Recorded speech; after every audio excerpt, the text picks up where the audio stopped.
the government's got at the moment, and that's the ordering of 11 new warships. They've got a $10 billion purchase decision to make. It's come down to a choice between Japanese or German-built frigates for our Navy. Now, the former Japanese ambassador to Australia is pushing the PM to let Japan build the warships, which some experts say is a good idea. After all, they are in our region as opposed to Germany in Europe.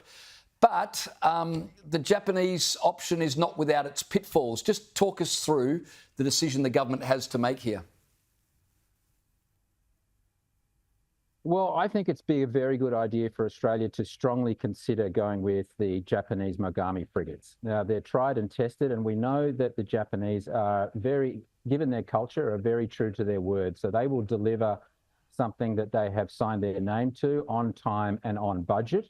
And they are also one of our strongest partners in a very unstable region as we move towards, unfortunately, more conflict in the world rather than less.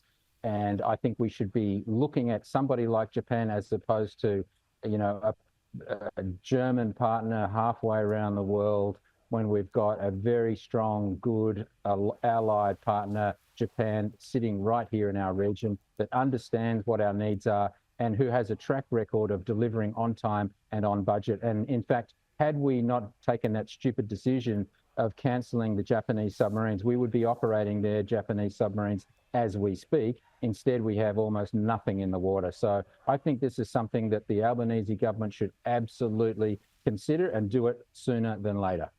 So what's the counter-argument, though? Why wouldn't they go with the Japanese option? Why would they go to Germany rather than Japan?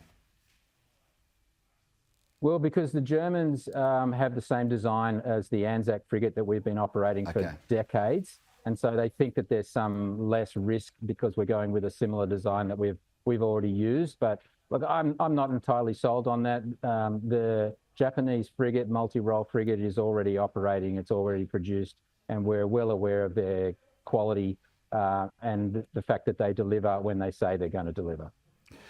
Lincoln, just quickly before we run out of time, I want to ask you about the Albanese government agreeing to send more resources to the Solomon Islands to help with their police force. Clearly, this is about combating the influence of China in the Solomon Islands.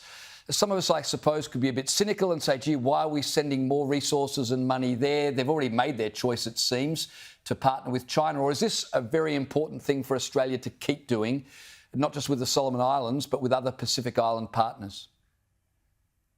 No, James, it's an absolute stuff-up. That is what it is. What essentially Prime Minister Albanese and Penny Wong are doing is they're in an alliance of sorts with China to prop up a very unpopular regime in the Solomon Islands instead of doing something useful like providing Honiara with a hospital. Now, the hospital currently in Honiara is in dire straits, and if Australia did something smart and actually useful for the people in the Solomon Islands, then that's how we would win back hearts and minds and influence with the people who are no friends of the current government, who, as you say, have moved towards China. But what Albanese and Wong are doing, are actually helping the Chinese and the Solomon Islands government against, against an unpopular regime in Honiara.